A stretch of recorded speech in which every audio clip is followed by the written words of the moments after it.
This is Dr. Jillian Hartley, and today I am speaking with Dr. Blanche Hunt as a part of ANC's Oral Histories. The college history is something that Dr. Hunt's going to help us fill in a lot of aspects of. She is currently the Vice President of Community Relations, but she has held a number of roles at ANC. Dr. Hunt, do I have your permission to record? Yes. Great. Could you tell us a little bit about when and where you were born? I was born in Osceola, Arkansas, and raised in Blytheville. And can you tell us a little bit about just your family growing up? My parents moved to Blytheville from St. Louis. My father was a World War II veteran and died when I was a few months old. Oh, what branch of service was he in? Army. Army. Mm-hmm. Okay. So when you attended Blytheville High School, is that correct? That is correct. Did you have any connections there at the school? Yes, I was involved in many activities and did a lot of volunteer work and just involved in clubs and just had a great time in high school. Well, having known you for many, many years, I can see that. You have a tendency to want to be a part of that community and be active. So can you tell us a little bit about your formal education? What did you do after high school? Well, I attended college. I attended Mississippi County Community College, obtained an Associate of Arts, transferred to Arkansas State University and received a Bachelor of Science and a Master of English, and then received a Specialist in Curriculum and Instruction and a Doctorate in Educational Leadership. Okay, so you're one of a number of people I've interviewed who actually went to Mississippi County Community College, now Arkansas Northeastern College. Yes. About what time were you there 1980. as a student? At 1980. Okay. So you do eventually decide to pursue a career in higher education. Yes. Can you tell me a little bit about what motivated you to do that? My stepfather, actually, Robert Hartley, was a math teacher and a coach, and he taught many years in Blytheville Public Schools, and he just encouraged me to go to college. Yeah, that's great. And so he was a coach at Blytheville. Mm-hmm. Was he a coach when you were a student there? No, actually, he was a coach at elementary school. Okay. Yes. Okay. So looking at your time at MCCC, at ANC, could you tell us a little bit about how you got started, what you initially did? Because, when I first met you, you were an English instructor. Mm-hmm. So give us a little background about your titles and roles there. Okay. I actually became an adjunct instructor for developmental education in the summer of 1996. Then I was a full-time English instructor fall of 1996. I was the coordinator of Learn Assistance Center in 2005. I became the Dean of Developmental Education and Associate Vice President of Community Relations in 2010. And then my present role, Vice President of Community Relations in 2021. So you took a shift from the classroom to moving into more of an administrative roles. Yes. And I will tell you, when I first started at the college, you were teaching, and students absolutely loved you. You were such a phenomenal English teacher. And I remember students always talking about your classes. So looking at the fact, though, that you did live in Blytheville for most of your childhood growing up, could you tell us a little bit about what you remember about the foundations of the college and its early years? Yes. I realized the college was founded in 1995 and started in the old Sudbury Elementary School with about 800 students, and later 80 acres were purchased to build Mississippi County Community College as a solar project and was completed in 1980. So when I got out of high school, it had just become built and functional. Was that a pretty exciting thing to have? It really was. My parents wanted me to attend because they didn't want me to go off to college. They wanted me to get my foundational degrees right there at MCCC. Yeah. And I will say, as a side note, you have children who did the same thing absolutely. that I Sure had did. in class. Sure yes, did. yes. A son and a daughter. Yeah. So kind of looking at your early time, can you tell us, do you have any stories or anecdotes about some of the notable people when you first started? Well, Dr. Gary Taylor and Mary Alice DeMint were my instructors when I was a student at Mississippi County Community College. So when I began working at the college, Dr. Taylor was the chief academic officer, and he hired me, and I became a full-time English instructor. And Mary DeMint was my direct supervisor. Both Dr. Taylor and Mary DeMint were my mentors. So is the college at that time, the main campus, the main building was there, obviously. The library would have been there, correct? Yes. Did they have, I'm thinking, was that just it? When you first got hired, did they have this place where student support services and... Yes, it was there. It was there? Yeah, it was there. The campus was an exciting place to be for the students and the staff. There were many activities and where faculty members challenged students in games and activities. And the campus had fewer buildings, but it was buzzing with student engagement and high expectations for students. Well, and I love that you mentioned that too, because a lot has changed on college campuses as Yes. far as the culture and having so many people on campus. That was my experience as a student, though, was what you just described. So when looking at your teaching, I've already mentioned that you taught English, but can you tell us a little bit about when you were teaching, some of the methods that you used, curriculum, and give us some insight into how academic standards have evolved? Yes. I taught English and developmental education courses, and the teaching methods were fun and engaging. I really enjoyed teaching the students. Because I taught at the public school for 10 years, I was accustomed to making lesson plans and being prepared to engage students. However, when I came to the college around 1996, there was a big push to hold colleges and higher education more accountable for student learning. Another trend was that students were seen as customers. This started a change in the landscape of teaching and learning in higher education. Student learning outcomes became the gauge of effectiveness in higher education rather than solely focusing on graduation rates. And that's something that we've seen just continue. Yes. That whole path more and more, it Yes. seems like, even today. So you moved from the classroom, and then you played a major role in the development of community relations. So could you just tell us a little bit about how that happened, that transition? Yes. In 2015, under President James Shimwell's leadership, I helped establish the Community Relations Department to provide outreach and recruitment to underserved communities and students, providing free success navigation, free transportation, mentoring, and food pantry services to remove barriers to their academic success. Most of these services are provided through grants. And then in 2024, the college received a grant from the Blue and You Foundation to start a 100 Families initiative, which helps low-income Mississippi County residents move from crisis to stability to obtain careers.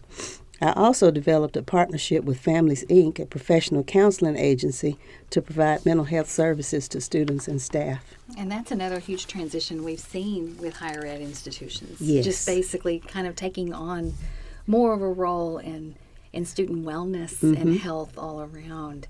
So can you tell us a little bit about the purpose and the mission of community relations, and what are some examples that you can share that testify to the impact that it has had on the quality of life for the people in the community? Absolutely. The vision of community relations is to improve economic development and the quality of life for citizens. The mission is to develop community-based programs, networks, and partnerships that are mutually beneficial to the community and to the college. Through the services provided by community relations, many students who thought they didn't belong in college obtained a college credential or a degree and received a life-sustaining wage. Students have free transportation via the Opportunity Bus. A number of these students would not have enrolled and graduated without the free transportation. Lastly, we have a second chance program called DARING, which stands for Deferred Adjudication Resulting in New Growth. These are just as impacted students who had fines and jail time eliminated because they enrolled in our education program and earned a credential and went to work making a life-sustaining wage. That's a pretty, amazing thing to do. Yeah. So how do you think the campus culture has evolved during the time that you've worked at ANC, and what are some of the things that you think have influenced those changes? When I became an instructor at the campus, of course, as I said before, there were high expectations for students academically, and there were many exciting activities for students to engage in. But I've seen more wraparound services become available to assist students struggling to overcome barriers. When I was a student at MCCC, there was no free transportation. Likewise, there was no food pantry service or programs such as Career Pathways, which is designed to assist low-income parents with tuition, books, and child care vouchers. I believe a major factor that influences these changes is the notion of meeting the students where they are. Society as a whole has changed with a diverse population of students attending college. Therefore, the college helps students achieve their goals by providing these wraparound services. And how have some of the social and cultural dynamics on campus reflected, you think, some of the broader societal changes that we've seen over the last few decades? Well, public schools in Blytheville was integrated around 1970, and the college was established 5 years later, so that citizens would have access to a college education. And since that time, the college has made great strides to establish a plethora of programs to ensure that there are resources and programs to address the needs of low-income and all students.